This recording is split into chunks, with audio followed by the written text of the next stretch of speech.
right, welcome SecretCon. Today we're going to be talking on protecting our critical infrastructure one state at a time. My name is Chris Hansen. I'm with the Wisconsin Cyber Response Team, and we'll kind of dive into who I am and what I do, but for the most part, we're just going to dive right into this and get going. So again, who am I? I'm Chris Hansen. I'm a digital forensics and incident response engineer with Northwestern Mutual.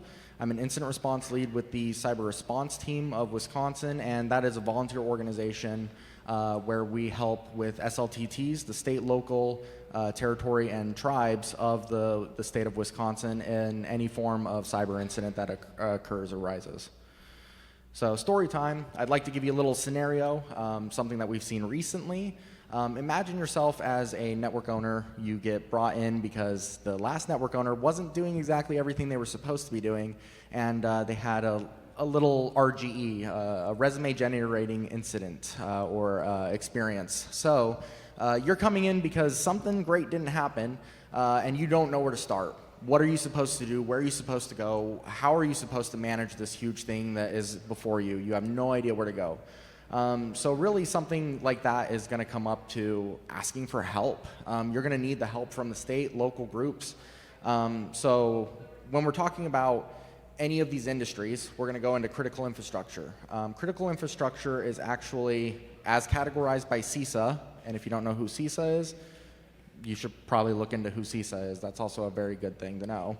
But chemical, commercial facilities, communications, critical manufacturing, dams, defense industries, emergency services, energy, financial solutions, food and agriculture, government facilities, healthcare, public and information, information technology, nuclear reactors, materials and waste, transportation, and water waste solutions. Do any of your businesses fall into that? I would assume pretty much everyone's falls under that. So if you fall under that, you're technically considered critical infrastructure, and you should have help protecting your critical infrastructure any day of the week.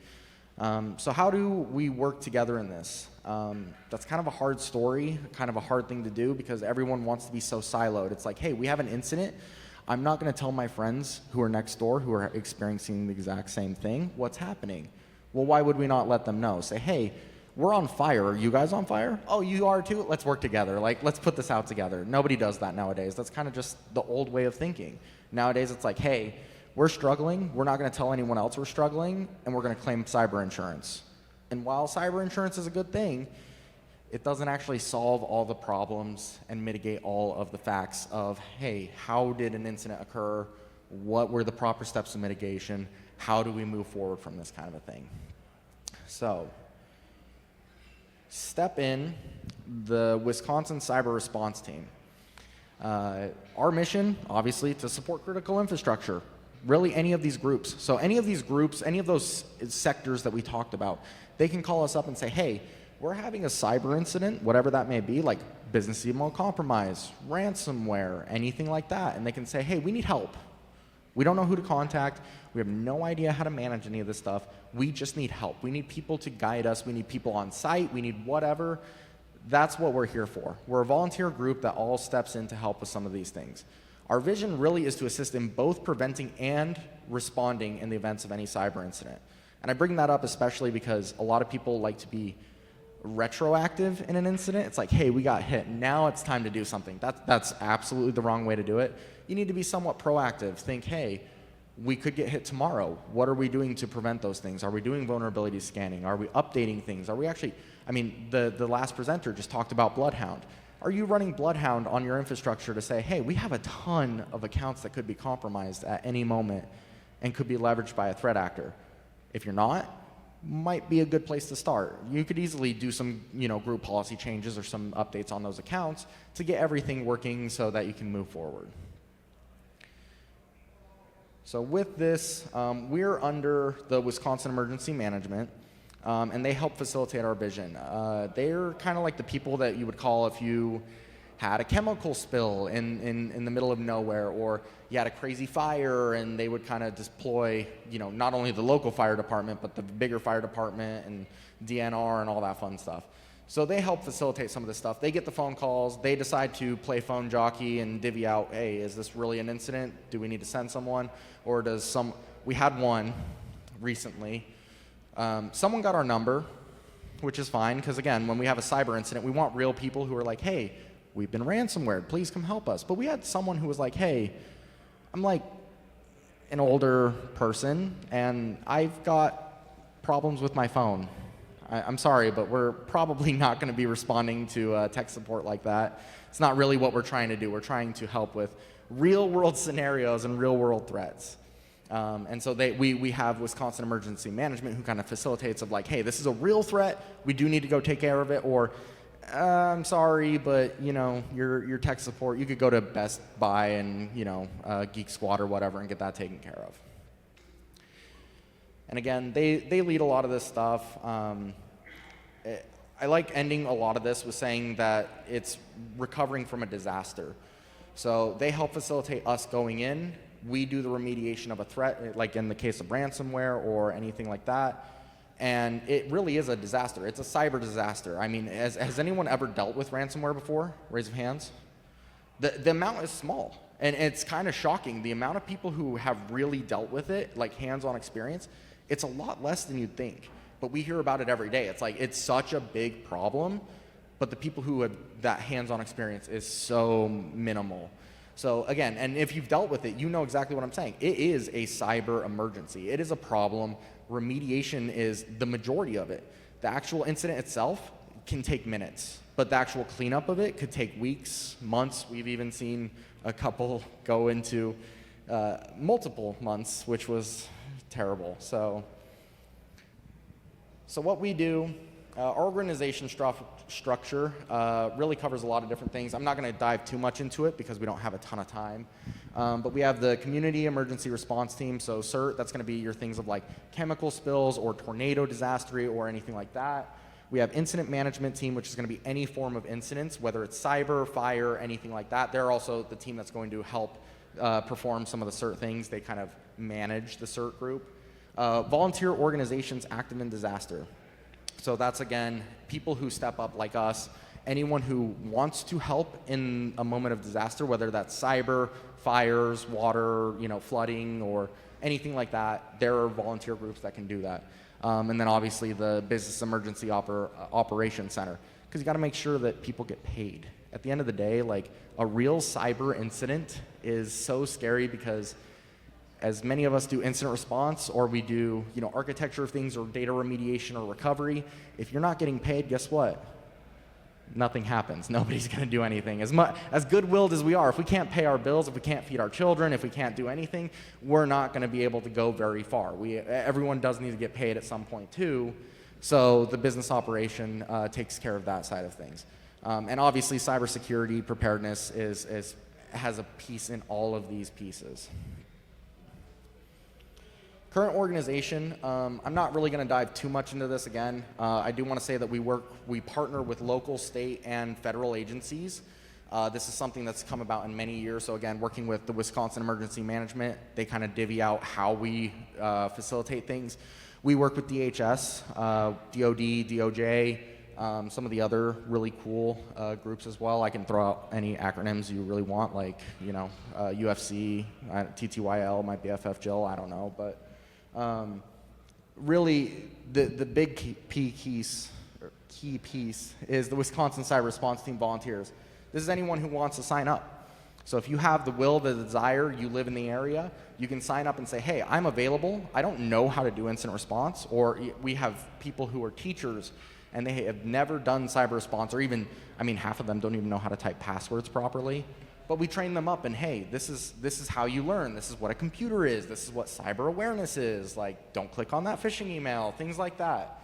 And part of that is our partnerships with, again, we talked about some of those agencies, but we also partner with, some of these awesome schools as well. University of Whitewater, I always got to call them out because they were an early adopter of this. We've been a group for at least 5 years, and they've been on board with us almost the entire time. So they early adopted and said, hey, we're going to start teaching some of this curriculum to the cyber responders who are coming out of the system, and a lot of them stay in that pipeline. I do want to call out, though, so when we do get a call, so someone says, hey, I've got ransomware, I think it's ransomware, I'm not sure, can we have volunteers come and look at it? We get a call spun up and all volunteers of up to 40, 50 people in less than 15 minutes. So from the time the call comes in to the time that we have our virtual deployment is 15 minutes. We can have 40 people available on a call saying, hey, yeah, that's ransomware, or no, you just clicked the wrong file multiple times and whatever, you know? So I think that's kind of important, because I don't know about your guys' businesses, but most businesses, if they do have an incident response team, are they going to be 15 minutes? Are they going to be 2 hours, 3 hours, 10 hours? Maybe that's something that you might want to evaluate and look at. So members and structures, obviously, we've got tons of members. They do really good stuff. Incident response leads, none of them are paid. So this is all volunteer. I do want to call out that we do have members of CISA who are even involved in this. So for local, our group in Wisconsin, we have people who are like, hey, we're federal government. We're still going to be involved because we think that the mission is that good. And I will kind of get into that later as well. But we do have some full-time facilitators who this is their main job. So again, we talked about Wisconsin Emergency Management. They're dealing out the calls. They do some of that stuff. We do have different parts of the team. Incident responders I talked about. Fusion Center is going to be a little bit different. Assessments, administration, and then general members.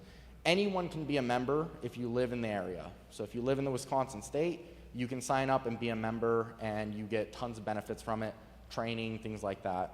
But then obviously you can specialize and go in a different direction of, you know, incident response or assessments, which is like vulnerability assessments, administration, which is again making sure all the right people get paid, things get divvied out properly, and then fusion, which is going to be more like threat intelligence and how to divvy out the vulnerabilities and things like that properly.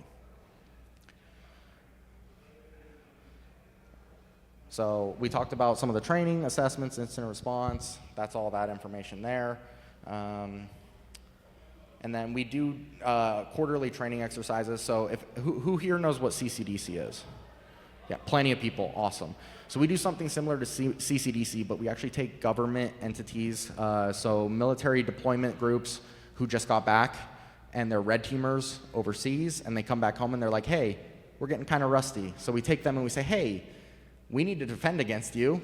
You guys are nation state. Nation state attacks critical infrastructure all the time. So how about you attack it, we defend it, and then we just gamify it. Awesome. Well, it goes over super well. Everyone gets a good learning experience out of it. Everyone grows. It's an awesome time. We're not alone to this. We've even invited, and this is why I'm here. I know you're all wondering. You're like, wow, you guys, you love Wisconsin. I do. But we partner with Michigan, Iowa, Illinois, Indiana, and Minnesota. Hey, congrats. Y'all are welcome. So you can come join us in these kinds of things. You don't technically have a cyber response team just yet. That is something that is being in the works for Minnesota. I was hoping to announce it today to be like, oh my gosh, groundbreaking. Unfortunately, CISA is taking a little bit longer. They are leading the efforts on that though. So if that's something that you're interested in, we can talk after this, obviously.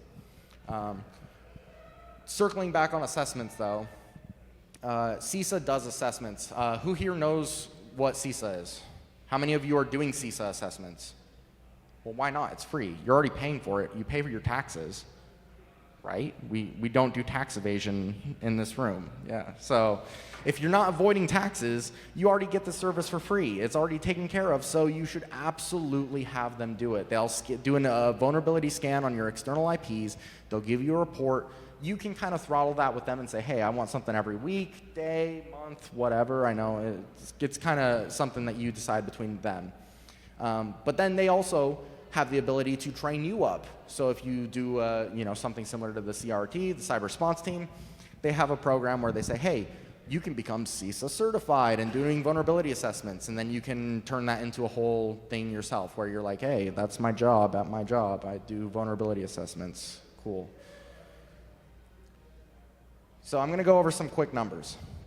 In 2022, which is kind of around the time I came in, we had 19 incidents, and obviously you can see the range of things that we cover. So, DDoSing, phishing, business email compromise. Obviously, ransomware is huge. That's probably our bread and butter nowadays.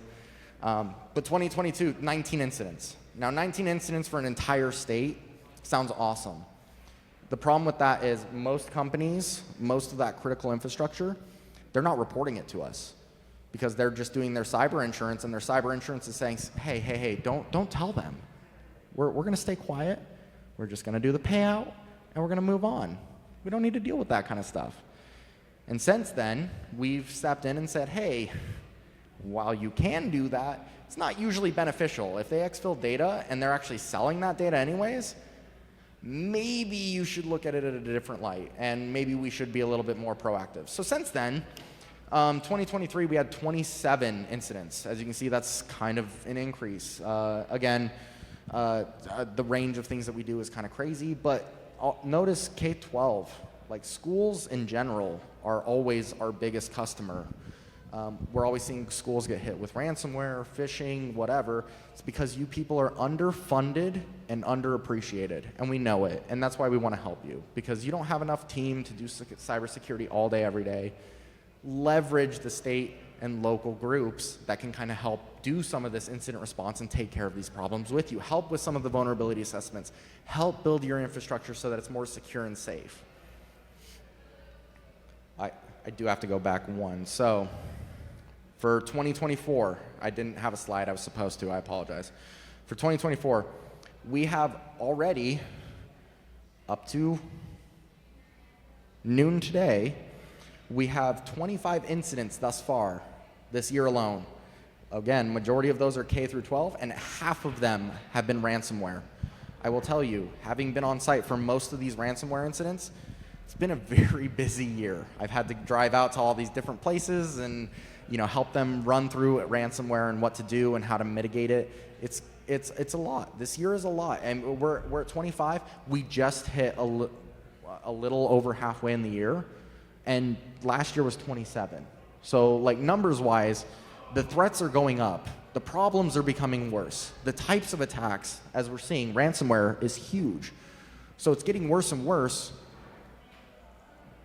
but the response to these is becoming less and less. The teams internally are doing less of it. They're just leveraging cyber insurance and saying, hey, let's do the payout, let's move on. That's not, if that's your contingency plan, that is a plan to fail. I will tell you that right now. So again, we do defensive cyber operations element. So in the case that it gets super bad, we haven't had too many of these, but let's say it's ransomware on like an electric grid in the middle of rural Wisconsin or Minnesota or Iowa or whatever. We would actually reach out to DHS and we would say, hey, you have the National Guard. This is what they're supposed to do instead of just collecting paychecks and doing nothing. Like, let's activate them. So we activate them. They come in, they help us, and then we all go home happy at the end of the day. We do engagements for anything less than, I would say, 2 weeks. We come in, and that's if we have the staffing to do 2 weeks. We've done ransomware incidents where it's taken a little bit over 2 weeks, but most of them, it's usually about a week from start to finish. If it's over 2 weeks, I'm probably going to call in the National Guard and say, hey, you guys should actually do some defensive measures. You should help them rebuild. You should probably do vulnerability assessments. You should probably do the things that the country, wants you to do and takes care of you to do. So we do activate them, and they do a great job. They've been awesome. But we try not to leverage them too much because also they've got day jobs too. Similar to us, they are volunteers. They are getting paid. It's a little bit different there. But in all reality, they've got things that they've got to worry about as well. So planning review, something cool that we've started doing is we'll actually work with cyber insurances now in the state of Wisconsin and again other cities and states as well. We'll actually sit down with the cyber insurances and we'll say, hey, have you made a contingency plan for if something goes wrong that you can include the cyber response team, the Wisconsin cyber response team, or any of these other ones. So again, Indiana, Michigan, Iowa, Illinois, and soon Minnesota will all have these different groups. Volunteers who are all trained and know what they're supposed to do, it's just extra manpower. It's like, hey, if I could have 40 people on hand or more in the case of an actual incident, could I have them here and could they work on this? Cyber insurance has slowly warmed up to us. This last incident we did, cyber insurance almost did, like the team that they deployed, almost did nothing. They let us run the entire thing, and then at the very end they were like, hey, do we pay the ransomware or do we not? Well, I don't know, that you guys are cyber insurance, that's your call. I can't make that decision, but we'll run the entire incident, though we'll let them choose. But at the end of the day, we did top to bottom. We did the forensic artifacting, we did the remediation, we helped do the recovery efforts, we did the rebuilding efforts, all of it within the span of, this one was about a week and a half. So we'll do review planning, so we'll say, hey, what does your cyber insurance look like? What does your incident response plan look like? Do you know what your crown jewels are? Do you actually map your network? The amount of people that don't map their network is astronomical. If you have not mapped your network and you have not normalized your data, don't come back to SecretCon next year until you've done that, because I'm just saying, you're asking to be attacked at that point. All right, so again, we kind of talked about all these different capabilities. So vulnerability assessments, incident response, preparedness planning, plan review, all these fun little things. And then I just always want to end this kind of information with the best practices list. We all know about the CIS Top 20, except it just got renamed to the CIS Top 18. Just found that out recently. But everyone loves to be like, hey, password policies. Have really good passwords. Yeah, that's awesome. Great. Like, having a good password, yeah, it's going to help you a lot. Rotating passwords, obviously a good thing. Use a password manager, so that way people aren't reusing passwords constantly. The amount of times I see that, even my day job, again, is with Northwestern Mutual, a former Fortune 100 company. The amount of times I see people reusing the same password for all of their services, I don't have words for it. It blows my mind. Enable MFA. If you're not running MFA because your company says don't do it, they're wrong, just do it. Ask for forgiveness, just do it, because you have to have MFA nowadays. There's still MFA bypass. Evil proxy is a thing. If you don't know about any of that stuff, don't look into it. It's going to scare you, but you should know about it. Realistically, you should have MFA everywhere, and if you don't, you need to be enabling that. Email security and email policy. I'm not going to dive too much into that, but just have good email practices and enforce them and train on them. Patch everything if you can. Obviously, I know that's easier said than done. Backups, if you do not have a disaster recovery plan or disaster recovery set up, you're planning to fail.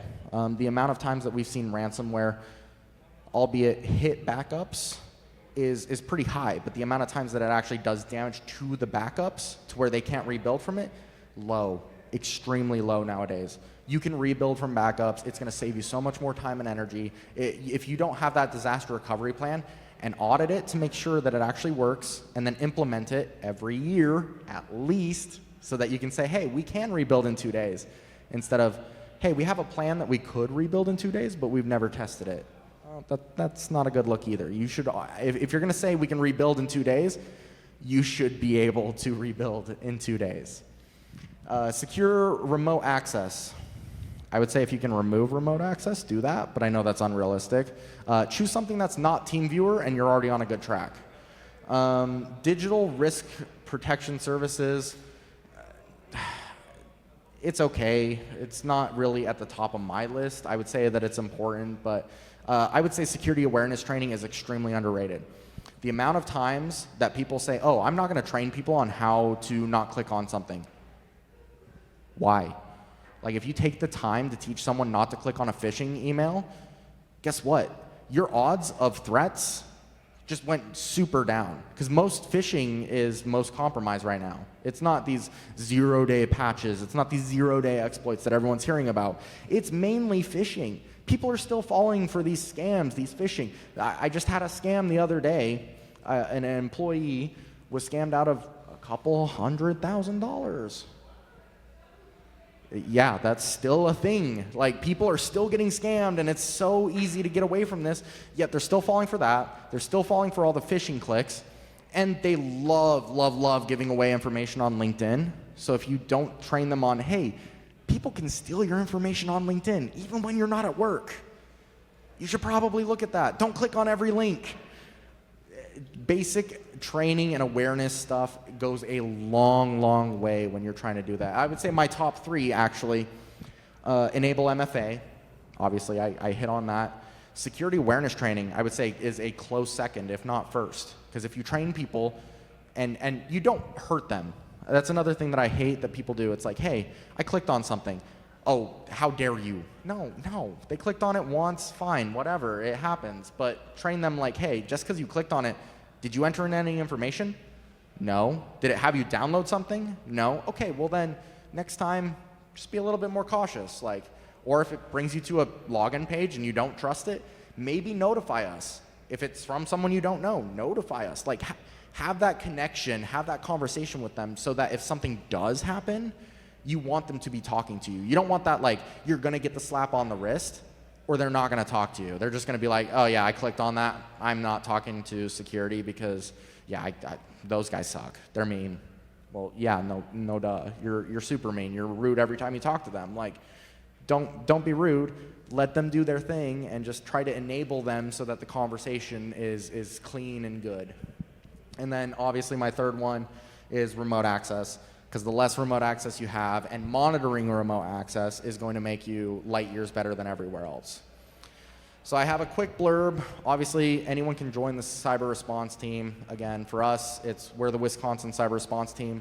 But the whole reason of this conversation today was this is coming to your area. We are looking at not only implementing this state by state, there have been conversations in the past 3 months with the president to say, hey, you realize how big of a cyber threat is? Did you realize Joe Biden clicked on one of our phishing emails? I'm just saying. So we said, hey, even you failed attempt. Maybe we should probably train people properly in the government and locally. Maybe we should have a system where every state has their own volunteer force, just like firefighters. There's volunteer firefighters all over the US.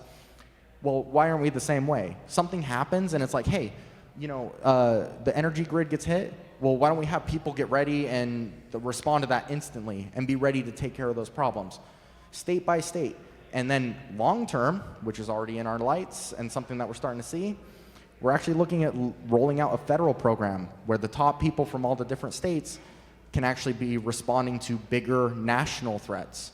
So say something happens super bad where we have a nuclear problem because we get hit like Stuxnet. Well, we would deploy people instantly and get them there. And they're all trained and they're all ready and they're the best. They've been responding to these types of things. They work alongside those highly trained people because they are the highly trained people. But they want to be there. They're passionate. They're driving that intuition and growth. And then here's the CRT website. And there's my LinkedIn. And I was talking about phishing scams, so if you did scan any of these, you just failed. I'm just kidding. All the phones I saw go, no, you're fine, I'm just messing. So my LinkedIn is on the right. The CRT website's on the left. You're able to go sign up. Again, if you're not in Wisconsin, you can't join the Wisconsin Cyber Response Team. But like I said, there will be one here in Minnesota. I've talked to the CISA representative. It's a pipeline dream still, but they're looking at trying to do something in the next 6 months to a year. I wouldn't be shocked if it was sooner than that.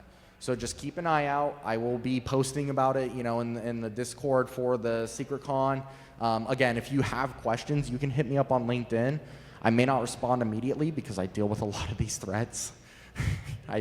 Like the amount of ransomware that I've had in the past couple weeks, like I don't know what my family looks like anymore. But realistically, like, we're available for you. We want to help you out, and we want you guys to be doing the same thing.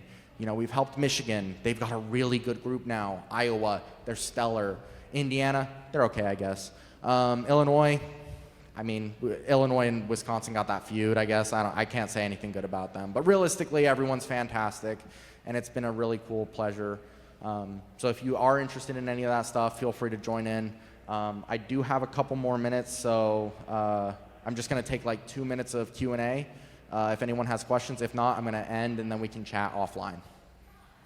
Any questions? Perfect. Let's chat offline. Oh, go ahead.